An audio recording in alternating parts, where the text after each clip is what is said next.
Vaticano emite nuevo protocolo donde brindan orientación sobre cómo actuar ante eventos sobrenaturales, apariciones, manifestaciones de demonios, estableciendo reglas claras para certificar fenómenos paranormales. El reciente anuncio del Vaticano causó revuelo en Internet, ya que muchos interpretaron que estaban informando sobre la aparición de fantasmas y demonios. ¿No resulta extraño que el Vaticano esté explicando cómo actuar ante la posible aparición de demonios? En realidad, publicaron una guía para determinar si un fenómeno es real o no, estableciendo 6 protocolos de prudencia antes de sacar conclusiones. Esto implica 2 cosas. Primero, que el Vaticano confirma la existencia de estos fenómenos y segundo, que se arroga la autoridad para decirnos cómo reaccionar ante ellos. Además, surge la pregunta de por qué consideran necesario alertar a la población sobre fenómenos paranormales en este momento y por qué es tan importante que sigamos sus instrucciones. Amigos, estas organizaciones que hablan de espiritualidad son parte de una gran red de control humano dirigida por el Anticristo y Satanás.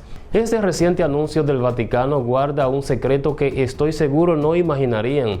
El texto fue elaborado por la Pontificia Academia Mariana Internacional, un observatorio de apariciones y fenómenos místicos relacionados con la Virgen María en el mundo. ¿Qué hay detrás de todo esto? Recuerden que el CERN aprovechó el último eclipse para activar su gran colisionador de hadrones. La posibilidad de que este colisionador pueda crear microagujeros negros es real.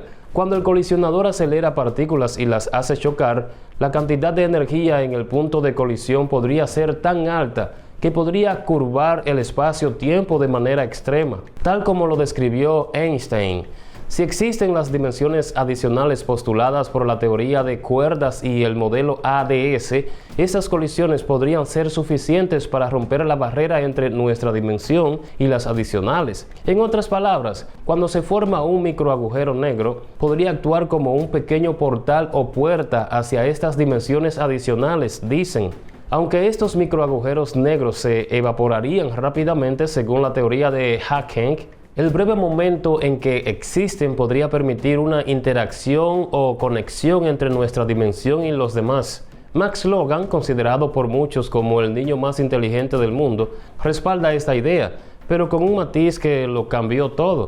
Logan afirma que desde 2022 el CERN abrió una puerta de entrada a otra dimensión y que desde entonces hemos estado viviendo en una línea temporal diferente.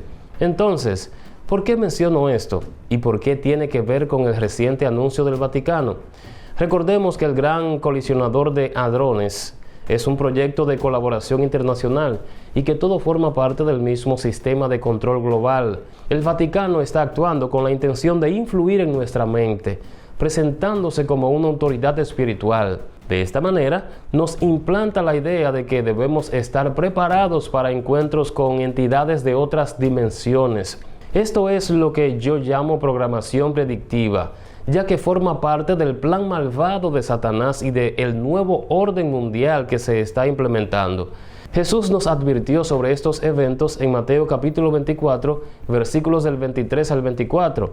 Entonces, si alguno os dijere, mirad, aquí está el Cristo, o mirad, allí está, no lo creáis, porque se levantarán falsos cristos y falsos profetas, y harán grandes señales y prodigios, de tal manera que engañarán, si fuere posible, aún a los escogidos.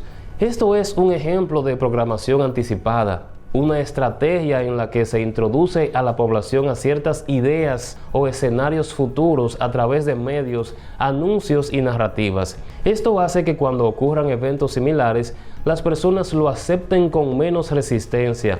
Las advertencias del Vaticano sobre fenómenos sobrenaturales podrían estar preparando a la población para futuros eventos relacionados con las dimensiones adicionales que el CERN podría explorar. Antes que piensen que esto es una simple especulación, les recuerdo que todo está conectado: gobiernos, corporaciones y autoridades de todo tipo. Considera la relación del ser humano con el Vaticano. En 2009, altos representantes del Vaticano visitaron al CERN con un solo objetivo: establecer una conexión directa entre el Vaticano y el CERN. Además, ¿conoces la Pontificia Academia de las Ciencias? Es una academia de la Ciudad del Vaticano, creada para establecer una relación entre la ciencia y la religión. ¿Sabes a quién nombró el Papa Francisco como miembro de dicha academia? A Fabiola Gianotti, la directora general del CERN, poco después de que el gran colisionador levantara sospechas sobre portales dimensionales. El Vaticano ha lanzado un anuncio que busca adoctrinar a la humanidad y normalizar el hecho de cruzarnos con seres que se mueven en diferentes campos dimensionales. ¿Casualidad? Tal vez no. La idea podría ser engañarnos con su tecnología, aumentar su control global, conectar con las entidades que siempre han adorado e incluso manipular el tiempo. De lo único que podríamos estar seguros es que la manipulación es interdimensional.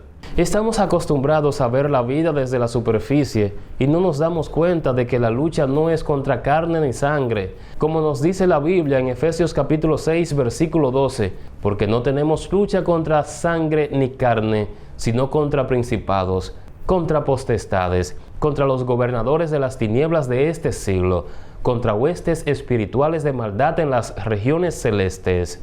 Ese vínculo no es reciente ni casual, sino parte de una estrategia global más amplia y coordinada para darle paso al anticristo y usar esta programación para que veamos todas estas cosas como algo normal.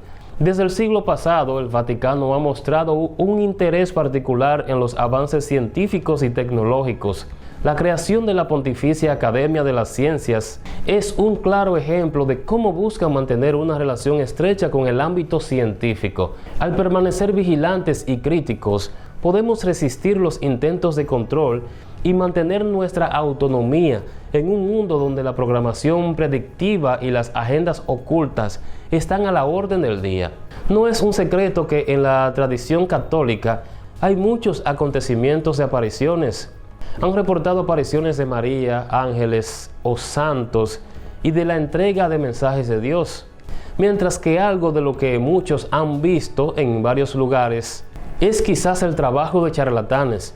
Otras apariciones, dicen, fueron aparentemente auténticas. Sin embargo, el que una aparición sea auténtica no significa que es un mensaje de Dios o una genuina aparición de María, un ángel o un santo. La Escritura declara que Satanás y sus demonios se disfrazan de ángel de luz. 2 Corintios capítulo 11, versículos 14 y 15. Y no es maravilla, porque el mismo Satanás se disfraza como ángel de luz. Así que no es extraño si también sus ministros se disfrazan como ministros de justicia, cuyo fin será conforme a sus obras. El engaño satánico es una posible explicación para las apariciones. La única manera de determinar si una aparición es un falso milagro o un genuino mensaje de Dios es comparando la aparición con la Biblia. Si las enseñanzas que están ligadas a estas apariciones son contrarias a la palabra de Dios, entonces las apariciones mismas son de naturaleza satánica. Un estudio de las enseñanzas La Señora de Fátima con su milagro del sol es un buen ejemplo de ello. Que María es referida como la Santísima Madre, que tiene un corazón inmaculado, por el hecho de haber sido concebida en el vientre de su madre, sin la mancha del pecado original. Nunca la Biblia se refiere a María como un ser sin pecado. Nunca se refiere a ella como una poseedora de un corazón inmaculado. Más bien, ella se refiere a Dios como su Salvador. En Lucas capítulo 1, versículo 47. Y mi espíritu se regocija en Dios mi Salvador. Eso parecería colocarla a ella con el resto de la humanidad. Pero la Iglesia Católica sostiene que María fue salvada del pecado a través de los méritos de Cristo, por haber sido concebida sin pecado y haber vivido una vida sin pecado. Nuevamente deben saber que nunca está este pensamiento en la Biblia. Más bien lo que la Escritura enseña es que solo hay una excepción a la verdad de que todos somos pecadores. Romanos capítulo 3, versículo 10, capítulo 3, versículo 23. Esa única excepción es Jesucristo. 2 Corintios capítulo 5, versículo 21. 1 Pedro capítulo 2, versículo 22. Y 1 Juan capítulo 3, versículo 5. Nunca encontramos a una persona devota en la Escritura orando a alguien más que no sea a Dios, ni pidiendo la intercesión de nadie que haya muerto. sino solo de aquellos que están aún vivos en esta tierra. Lucas capítulo 11 versículos 1 y 2. Dios nos prometió la intercepción del Espíritu Santo por nosotros, de acuerdo a la voluntad de Dios, con gemidos que no podemos pronunciar. Romanos capítulo 8 versículo 26.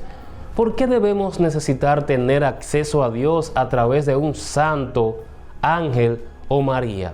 Adicionalmente, en ninguna parte es enseñado que María es todo ojos, todo oídos y omnisciente, o casi, porque ella debería escuchar y responder a una multitud de oraciones que son dirigidas a ella por muchos católicos, quienes le rezan simultáneamente alrededor del mundo.